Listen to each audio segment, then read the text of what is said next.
Praise the Lord, जय मसीह की। खुदावंद यीशु मसीह में आप सबको मेरा सलाम। मेरे प्रियो, आज अगर हम दुनिया में देखें तो एक चीज़ सबसे ज़्यादा देखने को मिलती है और वो है मनमानी।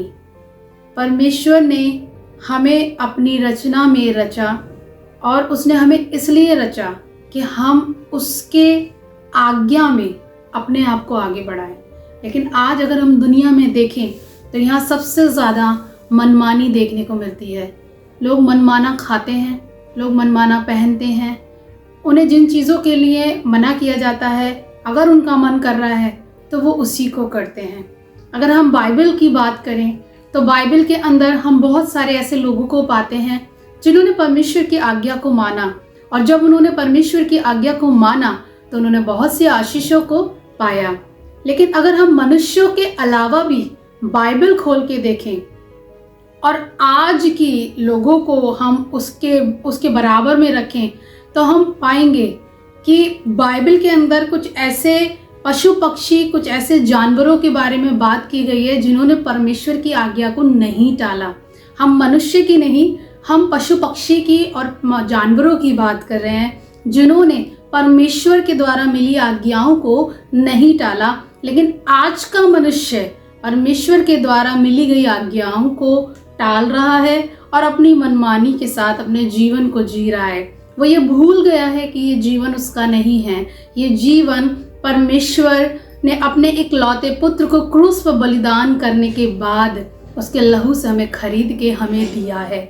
अगर हम बाइबल के अंदर जाएं तो आपको ऐसे पशु और ऐसे पक्षी मिलेंगे जिन्होंने परमेश्वर की आज्ञा को माना। आप कहेंगे कि कैसे आप कह सकते हो कि पशु पक्षी भी परमेश्वर की आज्ञा को मानते हैं। अगर आप सबसे पहले उत्पत्ति में चले जाएं, हालेलुया, अगर आप उस समय में चले जाएं जब सृष्टि की रचना की गई और जब पाप बहुत बढ़ गया तो परमेश्वर ने देखा कि उन्हें कोई नहीं दिखाई दिया, लेकिन उन्हें एक व्यक्ति दिखाई दिया जिसका नाम नूह था।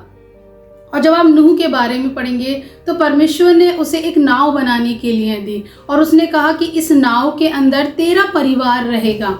इसके अलावा परमेश्वर ने उसे एक और आज्ञा दी थी। वह आज्ञा अगर आप पढ़ेंगे, सब जाति के शुद्ध पशुओं में से तू 7 जोड़े अर्थात नर और मादा लेना, पर जो पशु शुद्ध नहीं उनमें से 2 लेना अर्थात नर और मादा, और आकाश के पक्षियों में से भी 7 जोड़े अर्थात नर और मादा, जिनका वंश बचकर सारी पृथ्वी के ऊपर फैल जाए। यहाँ परमेश्वर ने पशु भी बोले और पक्षी भी बोले। आप क्या सोचते हैं कि जब नूह को यह आज्ञा मिली थी कि वो अपने जहाज के अंदर इन जानवरों को और इन पक्षियों को रखे, तो क्या वो एक एक को लेने गया होगा? शेर एक ऐसा जानवर है जो बहुत भयंकर है, जिसका आप सामना नहीं कर सकते। लेकिन परमेश्वर के वचन में लिखा है हर नर और मादा उस जहाज के अंदर जा रहे थे। कैसे जा रहे थे? क्या नूह उन्हें पकड़ कर लाया था? नहीं, परमेश्वर की आज्ञा उन्हें मिली थी कि मेरे दास ने ऐसे ऐसे जहाज बनाया है और तुम्हें उसमें जाना है। और सब उस जहाज के अंदर क्या हुए? एंटर होने लगे। हालेलुया। अगर आप इसकी नवी वर्ष पढ़ेंगे, वहाँ लिखा है और भूमि पर रेंगने वाले जंतुओं में से भी 2 और नर और मादा जहाज में नूह के पास गए। लास्ट वर्ड देखिएगा, वहाँ लिखा हुआ है नूह के पास गए। नूह पकड़ने नहीं गया था, वो नूह के पास गए। यानी परमेश्वर ने इन जीव जंतुओं को आज्ञा दी कि तुम्हें उस जहाज में जाना है, उसके बाद मैं एक और नई सृष्टि करूँगा जिसमें तुम भागीदारी को निभाओगे। हालेलुया। आज अगर हम मनुष्य को देखें, हमारे जवान परमेश्वर के वचन को जानते हैं लेकिन उसके बाद भी वो आज्ञाकारिता में नहीं चल रहे हैं। आत्मिक जीवन के अंदर अगर आपको चलना है तो 2 चीज़ें आपके लिए बहुत ज़रूरी हैं। एक है विश्वास और एक है आज्ञाकारिता। अगर आप सिर्फ ये कहें कि विश्वास के द्वारा हम सब कुछ पालेंगे तो मेरे प्रियो, दुष्ट आत्माएं भी विश्वास करती हैं कि प्रभु उद्धार करता है है ना। लेकिन अगर आपके अंदर आज्ञाकारिता नहीं है, आप वचन कहीं से भी खोल लीजिए, वहाँ लिखा है यदि तू मेरी आज्ञाओं को माने तो ये तुझे ब्लेसिंग्स मिलेंगी। अगर तू मेरी आज्ञाओं और नियमों को माने तो ये तेरे वंश को ब्लेसिंग्स मिलेंगी। हर एक जगह पे परमेश्वर ने मेंशन किया है आपको आज्ञाकारी होना ज़रूरी है अगर आपको आशीषें पानी है। हम एक और जगह से पढ़ेंगे, पहला राजा उसका 17वां अध्याय। यहाँ आप एलिया नबी के बारे में देखेंगे। जब एलिया नबी एक नाले के अंदर छुपा हुआ था, एक ऐसे पक्षी को परमेश्वर ने आज्ञा दी जो सबसे लालची कहलाया जाता है, जो अपनी रोटी भी शायद किसी को देना पसंद ना करे। लेकिन अगर आप यहाँ आएंगे और आप यहाँ जब पढ़ेंगे 6 वर्ष, तो वहाँ लिखा है 5वीं में, यहोवा का ये वचन पाकर यरदन के पूर्व में तेरी नामक नाले में जाकर छिपा रहा,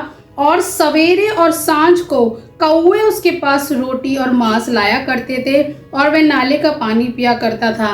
हालेलुया। ये कौवा जो सबसे लालची है, ये लालची पक्षी माना जाता है, ये एलिया को रोटी लाकर खिला रहा है। क्या कर रहा है? एलिया को रोटी लाके खिला रहा है। अभी आपने देखा नूह के संग सारा जानवर चल रहा है, वहाँ लिखा हुआ है लाए गए, वो आए थे, उनको आज्ञा मिली है, तब वो नूह के साथ चल रहे हैं। कौवों को आज्ञा मिली है तब वो रोटी खिला रहे हैं। अगर आप बिलाल के बारे में पढ़ेंगे, अब जब आप बाइबल के अंदर जाएंगे तो वहाँ पाएंगे कि बिलाल की जो गधी थी उसने भी स्वर्गदूतों को देखा। अगर आप वो नए नियम में चले जाएंगे तो वहाँ आप पाएंगे कि यीशु मसीह से पतरस ने कहा था कि हम कर कैसे भरें, तो यीशु मसीह ने कहा कि जा, ऐसे तुझे एक मछली मिलेगी और उसके मुंह में एक सिक्का होगा।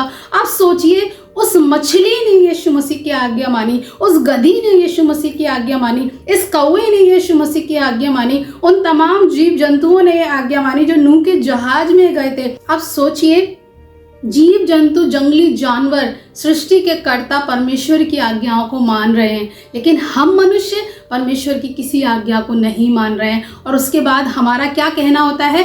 हमें आशीषें नहीं मिल रही, हमारी ब्लेसिंग्स नहीं खुल रही, हमारे बच्चे नहीं बढ़ रहे, हमारा घर नहीं बन रहा। अरे आप उसकी आज्ञाओं को पहले मानिए, उसके बाद ही परमेश्वर का वचन आपके जीवन के अंदर क्या होना शुरू होगा, वो पूरा होना शुरू हो जाएगा। हालेलुया। परमेश्वर आपको आशीषें देना चाहते हैं, परमेश्वर आपको ब्लेसिंग्स देना चाहते हैं, लेकिन उसके लिए आपको सबसे पहले कुछ करना पड़ेगा।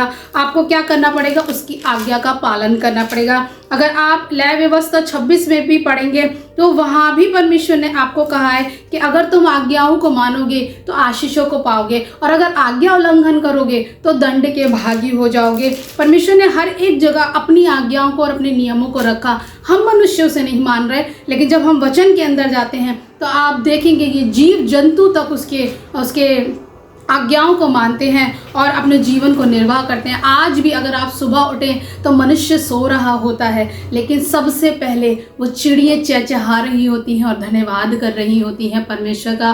वो जीव जंतु अपनी अपनी आवाज़ों में अपने अपने तरीके से उस खुदावंत को धन्यवाद दे रहे होते हैं। हालेलुया। एलिया नबी को रोटी खिलाने कौन आया? एक लालची पशु।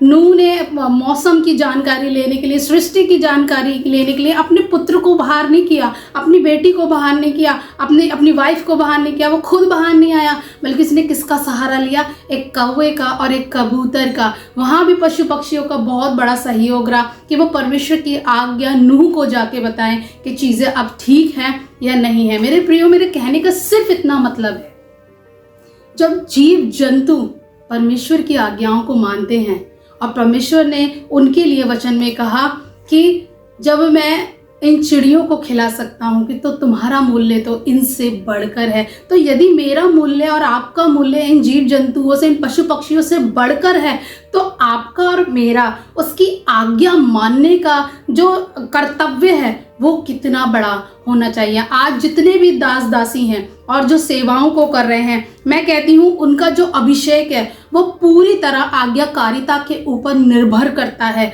वो जितनी आज्ञाकारिता के साथ अपने परमेश्वर के संग चलेंगे, उतने गहरे अभिषेक को वो पाएंगे। मैं आप लोगों से कह रही हूँ जो इस वचन इस सरमन को सुन रहे हैं, इस वचन को सुन रहे हैं, मैं आपसे कह रही हूँ, अगर आज आपकी लाइफ के अंदर कुछ भी ऐसा चल रहा है जिसमें आप परमेश्वर को इग्नोर कर रहे हैं, आज से अपने आप को परमेश्वर की एक आज्ञाकारी बेटी और एक आज्ञाकारी बेटे की तरह रखिएगा। परमेश्वर ने बहुत सी आज्ञाओं को वचन के अंदर दिया है। सबसे बड़ी आज्ञा उसने दी है, आप अपने लोगों से, अपने आस पड़ोस से प्रेम करो, और ये ही हमारे अंदर से खत्म हो रखा है। अगर आप आशीषें पाना चाहते हैं, आपको आज्ञाकारिता में चलना पड़ेगा। प्रभु आप सबको बहुत आयत से आशीष दे। आमीन।